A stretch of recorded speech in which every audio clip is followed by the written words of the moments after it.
So we're just having a look at the test review.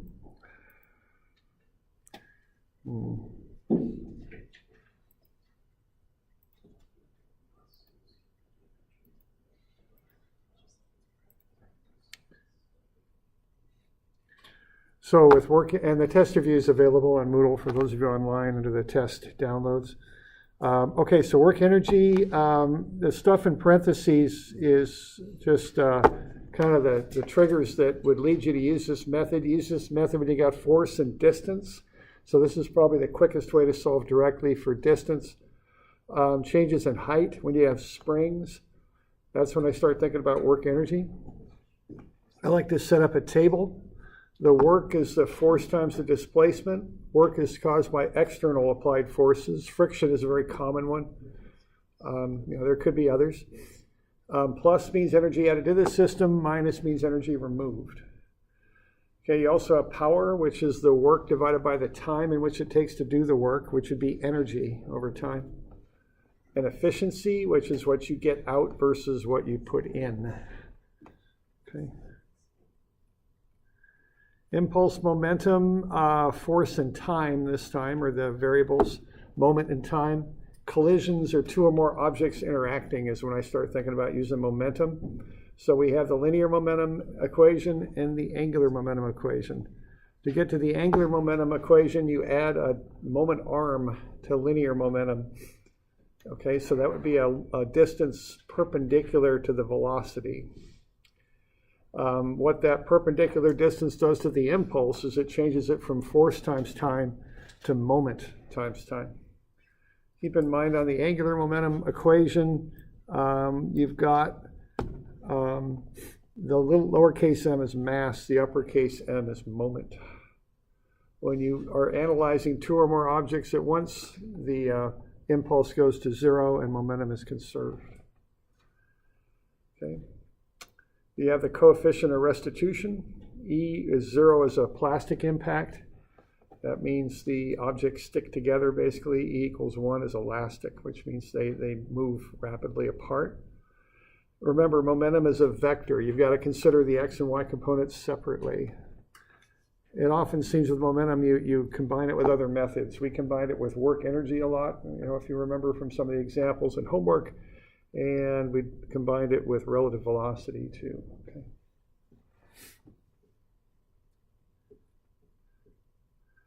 Okay, we have all the rotational equations there. They're analogous to the linear motion equations. Instead of S, you've got theta. Instead of V, you've got omega. And instead of A, you've got alpha. But they're the same sort of thing. Then we've got velocity and tangential acceleration are found by doing crosses. And we've also got that the normal acceleration is just a vector multiplication, negative omega squared r. Yeah, it does look like I've got a typo in there, but let's just... Yeah, I've got a typo there. I didn't realize that. I don't know if it still says that on your copy or not, but this ought to be alpha crossed with r, not the other way around. So the alpha comes first. Okay, and I don't know if that what it says on your copy is that incorrectly stated there?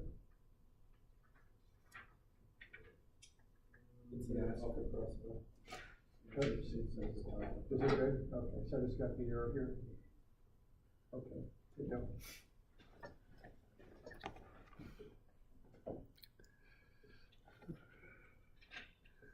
All right, so apparently it's correct, so we're good. All right, what else do we got here? We've got wheels that roll without slipping. The rim speed is equal to omega r. Omega is the same thing as theta dot. Also, it turns out the rim acceleration is the same thing as alpha r. We did relative velocity and instantaneous center of zero acceleration. Okay. And then relative acceleration is what we'll cover next. All right, just some old test questions. Find the velocity of the caller given that information. Okay, so that's just now on that stuff, just figure out what method you like the best and get it worked out so you can just walk through one of those, okay?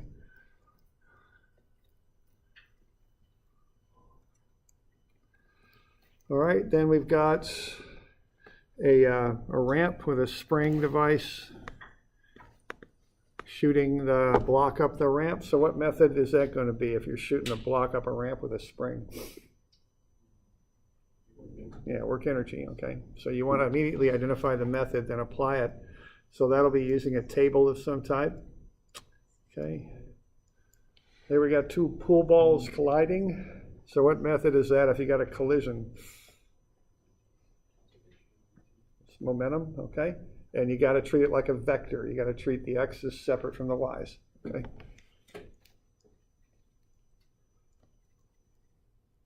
And then we've got an object rotating with a weight there, 0.42 meters out from the center. The weight slides outwards. What method do you suppose you might use with that?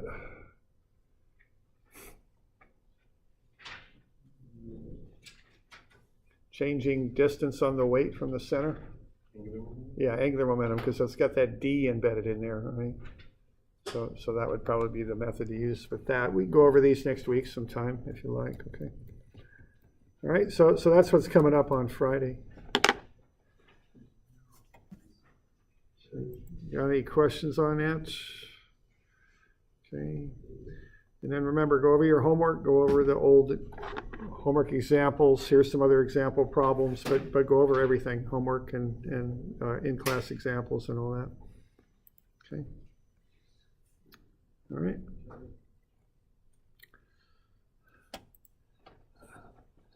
All right, now that homework that I handed back that I've just graded is the relative motion, relative velocity stuff.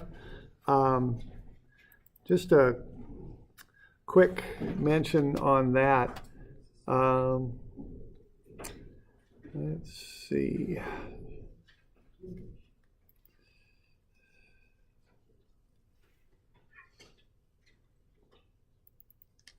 Let's just take a look. Now, the one thing I look for on these, because it's a common error and it does affect your answers quite a bit, is you got to get the signs right on these things. All right, so 292, what's going on there is you've got the velocity of b. Okay, now when you vectorize that, the velocity of b is going to be perpendicular to the linkage there. So what you're going to have is a negative x and a negative y, okay? If you have a negative x and a positive y, or a positive x and a negative y, that's wrong. That's just not what's going on there, okay? So you do have to watch your signs. Same thing with the relative velocity. The relative velocity is a rotation.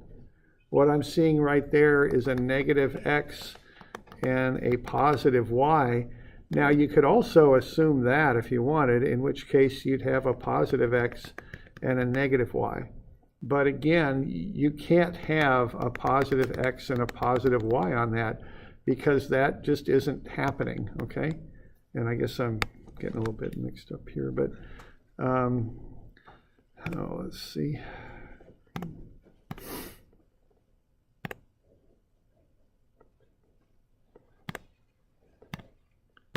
All right, so if you have a positive x and a positive y, you're saying the relative velocity is doing that, and it's just not, okay? You can just look at it and see. Similarly, if you have a negative x and a negative y, you're assuming the relative velocity is doing that, and it's just not. So you have to pick something that can actually happen with your signs. And if you bust the signs, quite often on homework, you're kind of targeting an answer, so you kind of work the signs back to get the answer that you're looking for on the homework. I think that's happening. But on a test, you obviously don't have the answer, and you'll bust it if your signs are incorrect. You'll bust the problem. Okay, by busted, I mean get an incorrect answer is the meaning of that word in the context I'm using it in. Okay, so just be aware of that. Okay, watch your signs. They have to reflect what's really happening to the linkage, okay? Similarly, on this one, see how that B's coming around counterclockwise. B's going that way. You've got to have a positive x and a negative y on that, okay? You have to. If you don't, you've made an error. Okay. Similarly, the relative velocity of c with respect to b, I would assume that way, and that would be a positive x and a positive y. Now, you could assume that and still get the right answer, but you can't assume the other two possibilities. Okay, you can't assume that, nor can you assume that. You can't assume positive x and negative y, nor can you assume negative x and positive y. They're not happening. Okay, so just watch your signs. Okay. So we got any questions on that? A little spiel or anything on that stuff that came back?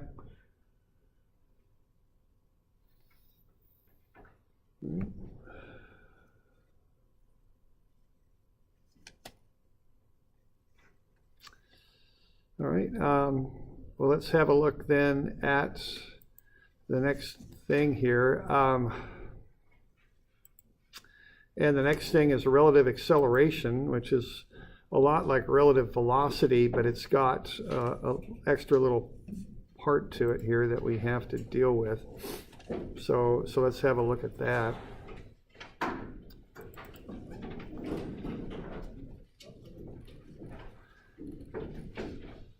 .580 is about where we're at. I've got a couple little extra notes here, but it's the same sort of thing as relative velocity. You work your way through some sort of linkage system or some sort of object that has different types of motion in it, and you put all the pieces together to get the total acceleration. And often one of the intermediate pieces is a relative acceleration of one point with respect to another. So the basic overall equation that you would use to find the acceleration, let's say, of some point B, is you would find the acceleration, if you can, of some other point on the object, which would be A, let's say.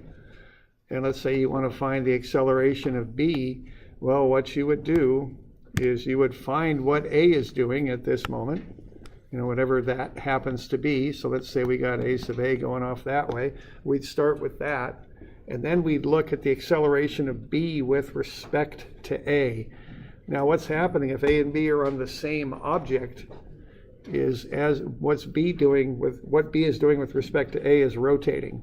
Because if they're on the same solid object, they're always the same distance apart. And they can have an angular change in their relative position, but the distance will always be the same. And when you combine an angular change with a constant distance, what you get is a rotation, an arc. So what you might have then would be two components of this relative acceleration. The first would be normal,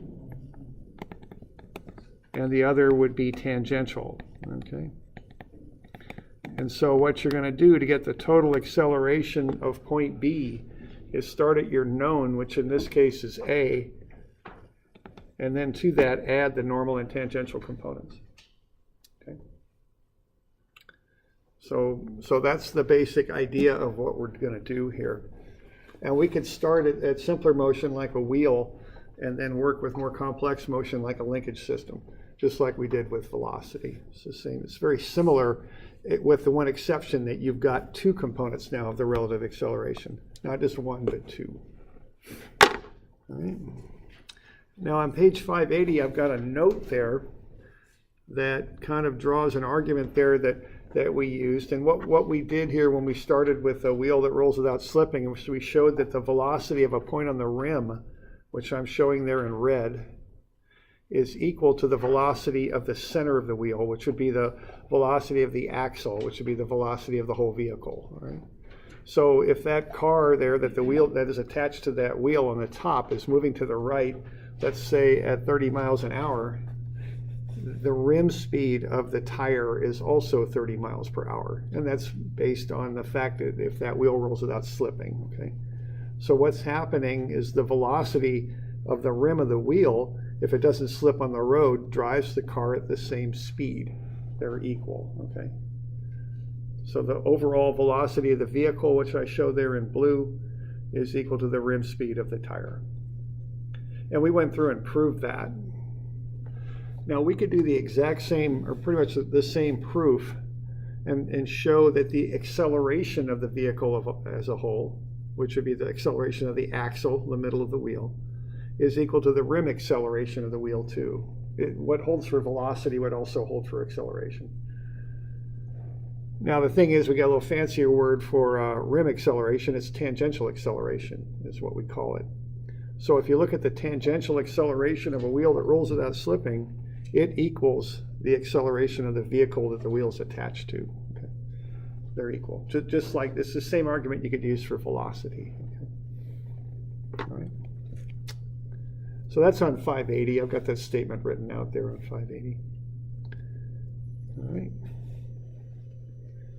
So let's say we've got this car going down the road at 1.5 meters per second and it's accelerating at 0.6 meters per second squared.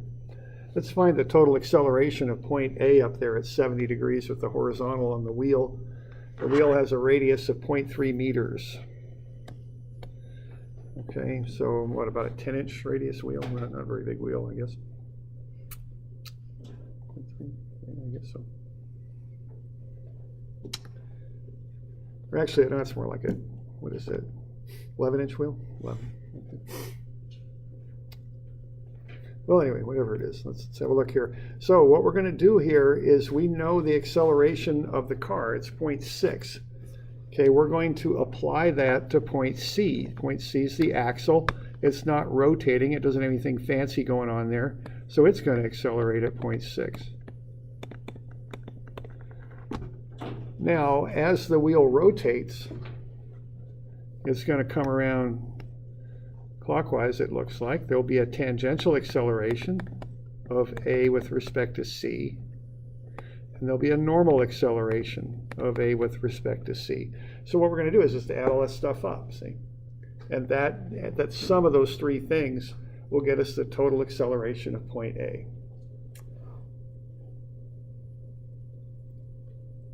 All right. So that's the basic idea of what we're going to do here. So let's go ahead and do that. Okay. So the tangential acceleration, as we just discussed, is equal to the acceleration of point C, and that's 0.6 meters per second squared. Okay. Now the car is going down the road at 1.5 meters per second, so that means the rim speed of the wheel is also that velocity. It's 1.5 meters per second because the wheel doesn't slip as it rolls. So it drives the car with a velocity equal to its rim speed. So that means the rim speed of the wheel is 1.5 meters per second. So the normal acceleration is v squared over r. 1.5 squared over 0.3, it's 7.5. Okay. So what we got now are the components of acceleration. We've got the normal, it's 7.5. We got the tangential, it's 0.6. And then we got the acceleration of c, it's 0.6 also. So what we're going to do here is add everything up. But before we add it up, we've got to vectorize it. You just can't add magnitudes. You have to add all the x components together and all the y components together. Okay. So what I've got here is the tangential acceleration is 0.6. Now, in particular, that's the tangential acceleration of A with respect to C, and that's 0.6. And then I've got the normal acceleration, which again is the acceleration of A with respect to C, and what that is 7.5.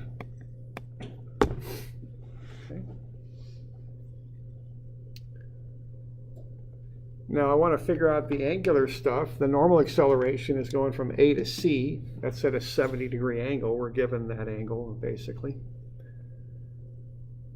Now the tangential acceleration will be going down right. It makes a right angle with the radius. The radius points up at 70 degrees with the horizontal, so that leaves 20 degrees for the tangential acceleration below the x-axis, down right. So we got all that information. We just got to vectorize everything. So that's what I'm doing there. I'm getting the acceleration of A with respect to C tangential is a 20-degree angle below the x-axis with a magnitude of 0.6. So 0.6 cosine 20i minus 0.6 sine 20. Looks like I forgot a J there. J. There we go. So that's 0.564I minus 0.205J. And then the normal acceleration is negative because it's going to the left, cosine 70, 7.5I. And then minus again, sine 70, 7.5J. So combine everything there, you get negative 2.565I minus 7.048J. Okay. So I just found those relative accelerations. The tangential relative acceleration equals the acceleration of the car as a whole, assuming that wheel doesn't slip. And the normal is the velocity squared over the radius of the wheel.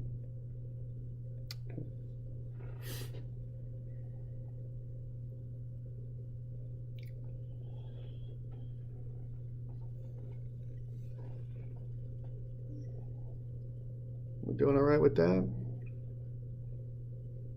Any questions? Okay. So now to get the total acceleration of A, we just add all this stuff together, see? So we're going to take AC, and then we're going to take A with respect to C, which has these two components here, the tangential and normal. We just add everything up.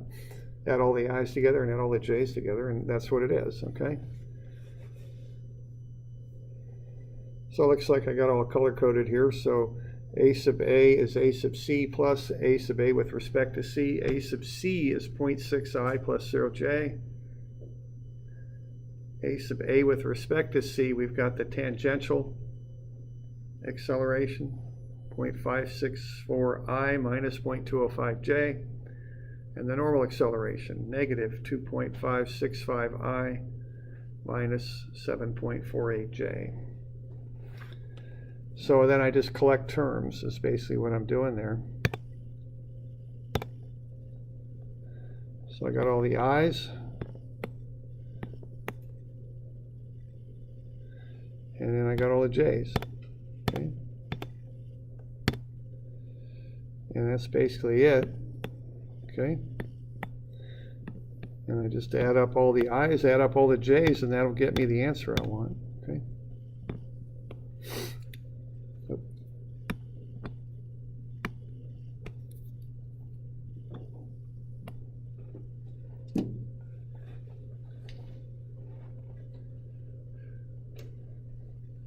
we got any questions on that?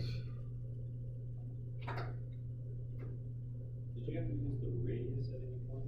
Yeah, I used the radius to find the normal acceleration, v squared over r. That's the only time I used it, though.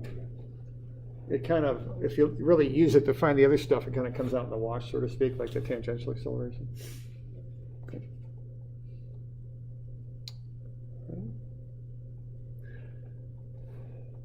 All right, so there's one example of doing this relative acceleration.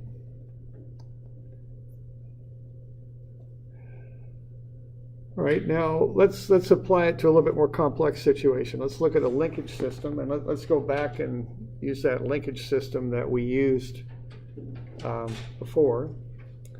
So we already know some stuff about it, okay? So this would be 590, I think. Now what we're going to do is a similar kind of deal. Now I've okay, we've already analyzed this thing. I put in something new here, which is an acceleration. So we're going to say alpha of AB is 21 radians per second squared, counterclockwise there. And also from the previous example, we've already found omega. It's 8.8 radians per second. That's omega for BC. So this is the exact same problem we've done, what, 3 times now. And what I've done here, I've added an alpha to AB. Alpha is 21. And I've filled in the answer we already got for BC, which is 8.8.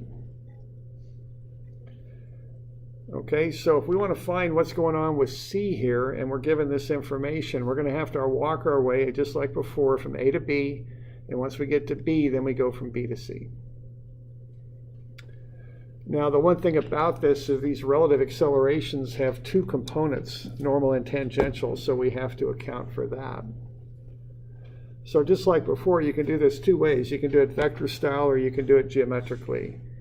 So I'm going to start with geometric, okay? Okay, so I've got that. There's the tangential acceleration. There's the normal acceleration of B with respect to A as B rotates around that pin joint at A. So I'm going to find their magnitudes and then I'm going to vectorize them. So the normal is omega squared r. I'm given omega 6 and I got the radius. It's the length of the linkage, 0.46. So 6 squared times 0.46 is 16.56. And then I've got the tangential acceleration because I got alpha at 21 and I've got the radius length. The length of the linkage is 0.46, so that's 9.66. Okay.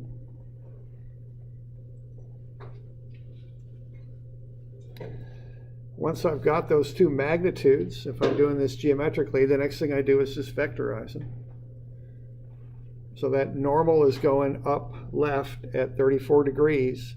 So left means negative. So negative cosine of the angle, cosine 34 times the magnitude, 16.56 I.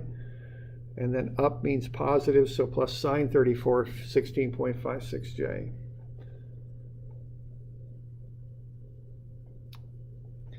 And then the tangential.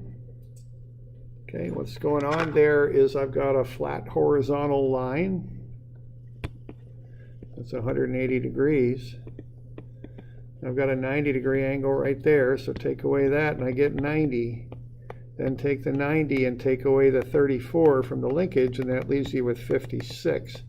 So the tangential is going upright at 56 degrees. So cosine 56 times the magnitude, 9.66, that's the I. Sine 56 times the magnitude is the J. They're both positive because it's going right and up. Okay. So that gets me vector expressions there for the normal and tangential accelerations. So just like I did with the wheel, I'm going to add them together to get the total acceleration, right? So I'll just add up the I's, add up the J's, and get the total.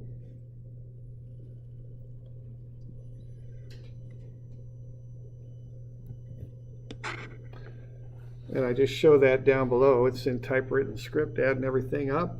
Add up the I's, add up the J's, and I get negative 8.3 I plus 17.3 J. All right. Now the next bit here is the relative part. So what I just found is I got the acceleration of B now. It looks like it's going negative X and positive Y. So something like that, okay? And that's what's going on with B. Now I want to work over to C. Now what C's doing is it's got a component of acceleration perpendicular to that linkage, which serves as a radius. And then it's got a normal component of acceleration, like so. So I just do the same sort of vector business with that, okay? I find the magnitudes as best I can. Omega squared r for the normal and alpha r for the tangential, and then I can figure up the angles. And then I find the magnitudes and then just trig them out with the angles, okay? So the normal will be omega squared r, 8.8 squared times the linkage length, 0.6 meters. It's 46.46. Now what's going on with that normal relative to B, what C's doing is accelerating right back down the linkage. So that's a 17-degree angle down left. So that both those components are negative. Negative cosine 17, 46.46 I, minus sine 17, 46.46 J. So that's negative 44.5 I minus 13.6 J. Okay.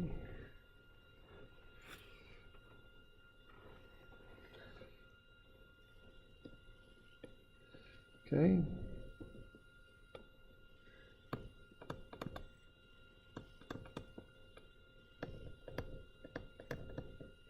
So that relative acceleration has a tangential component also, up left, 90 degrees. Okay. Take the 17 away from the 90, you get up left at 73 degrees. That's up and left, so left will be negative, up will be positive. So negative x, positive y. Now, all I know here is I know the linkage length is the radius, so that's 0.6. I don't know what alpha is yet, so I just put that in as an unknown. So the magnitude of the tangential acceleration is 0.6 alpha. So negative cosine 73 times 0.6 alpha is the I, and sine 73, 0.6 alpha is the J. Okay. So that gets me two components for the tangential acceleration, which is normal to the linkage.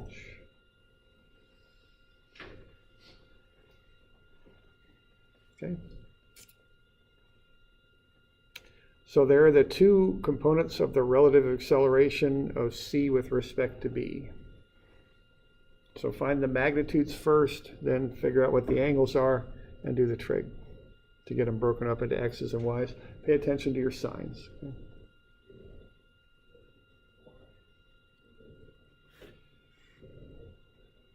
So we're doing all right with that? We got any questions on that?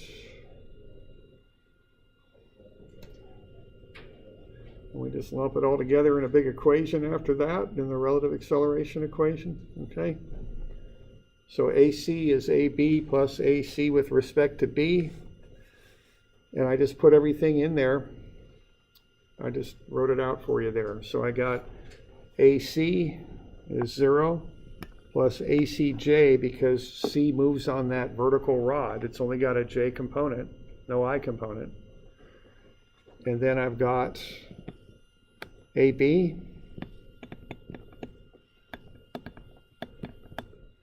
and then I've got the other two components there. I've got AC with respect to B normal, and then I've got AC with respect to B tangential.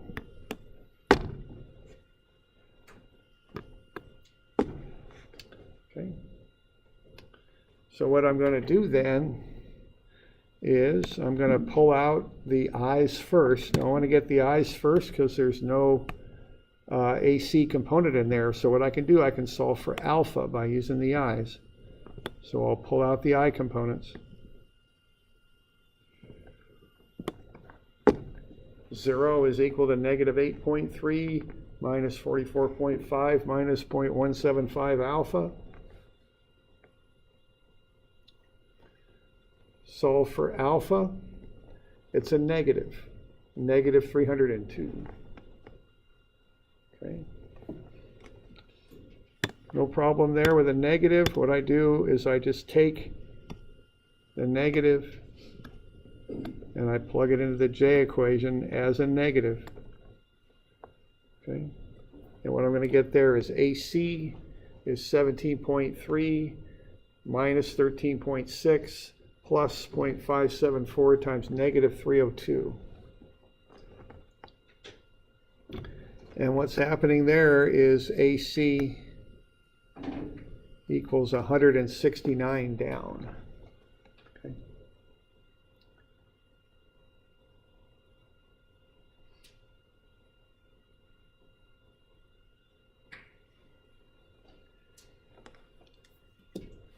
So we doing all right with that? We got any questions? Okay.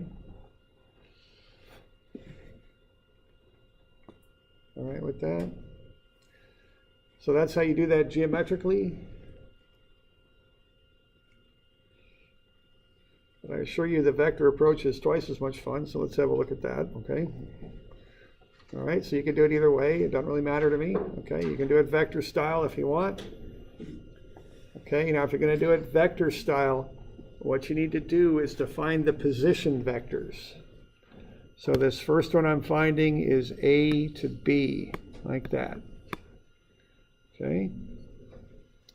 So the position vector from A to B is pretty straight up. You got the angle, 34 degrees, you got the length. It's down right, so right will be positive x, down is negative y. So cosine 34.46i minus sine 34.46j. And that'll get you the position of B with respect to A. Okay. Then what you want to do is find the two components of acceleration. We got a normal and we got a tangential. The normal, all you do for that is take the negative outside of the equation, square omega, which is 6, and multiply it by the position vector. Now the negative goes outside of the parentheses when you square the 6. So it'll be negative 36 times the position vector. The negative, what that does is it just takes the position vector, which goes from A to B. So the position vector is going that way, but the normal acceleration, C, goes the other way. So that's why you use a negative there, because you want to just take that position vector and turn it around back the other direction. Okay.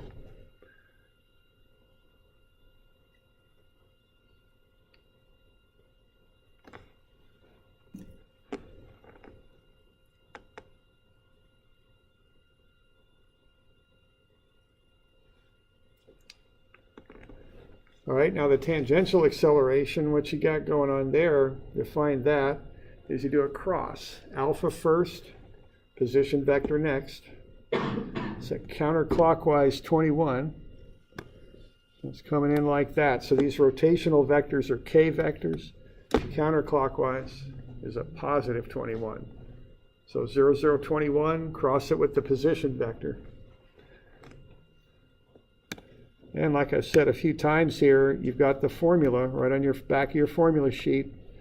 You can also just do, however you like to do it is fine. So it's 0 times 0 minus 21 times negative 0.257. That's the I. And then cross out the J column in the top row. 0 times 0 minus 21 times 0.381. That has a negative sign out front, the J component subtracted. And then the last one is cross out the top row in the last column and cross what's left. It always zeroes out. Okay? So that'll get you the tangential acceleration. Okay.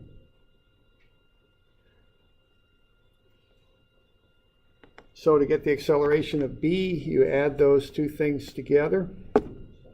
Add the I's together, add the J's together. Might have a little bit of a typo there. I'm not sure if I fixed that or not. No, okay, I'm just combining the I's and the J's. I'm good. Okay. So negative 8.3I plus 17.3J. Okay. And that's the basic drill with that. The normal acceleration, which is a part of the relative acceleration, is negative omega squared r. Need a little vector hat there, don't I? Right there. Okay. And then the tangential acceleration is alpha crossed with r. That's how that works. All right, you can apply the same sort of thing to the relative acceleration. Even though C is moving with respect to B, and B's moving too, the relative acceleration is just like what we did. There's a normal and a tangential component. Okay.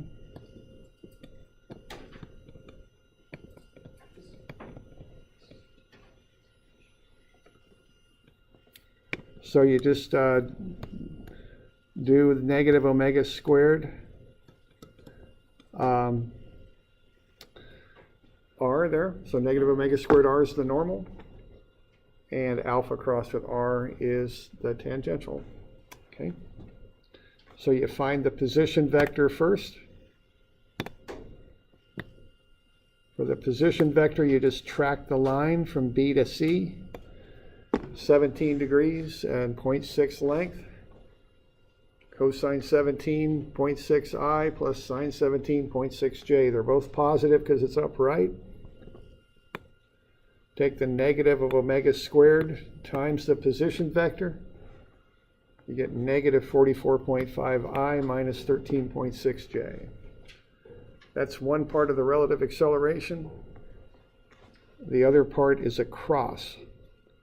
Cross alpha with the position vector. Okay. So what you got there is alpha is just 0, 0 alpha because it's a rotational vector in 2 space, which means it's a k vector. Cross it with the position vector. Just run through the cross as I'm doing there, you get a second expression.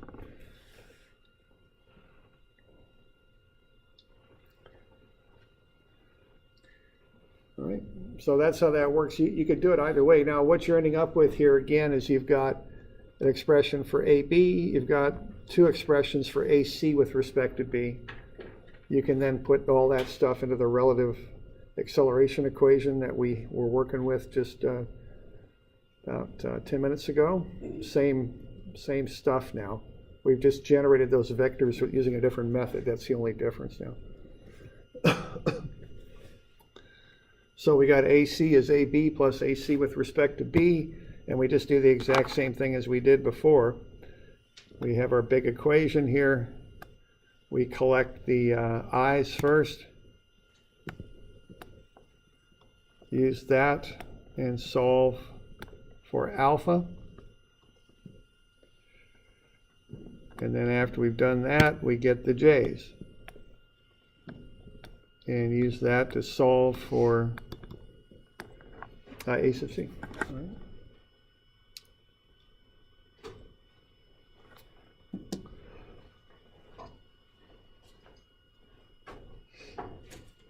All right, now this is kind of, it's got a lot of steps into it, but it's pretty prescribed, you know, how you go about it. You just pick one method or the other that you like and just run through it. There isn't such thing as an instantaneous center of acceleration, so we can't use a method like that. There isn't such a thing to use. Okay.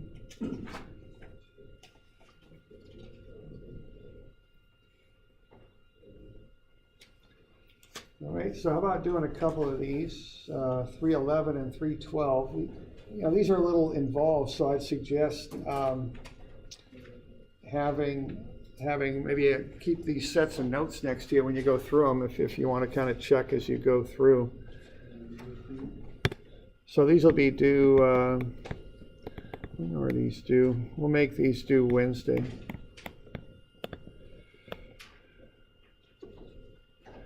Which is the 27th, I think. Okay. Doing all right with that? All right. Okay, remember we got our test coming up on Friday too. Okay.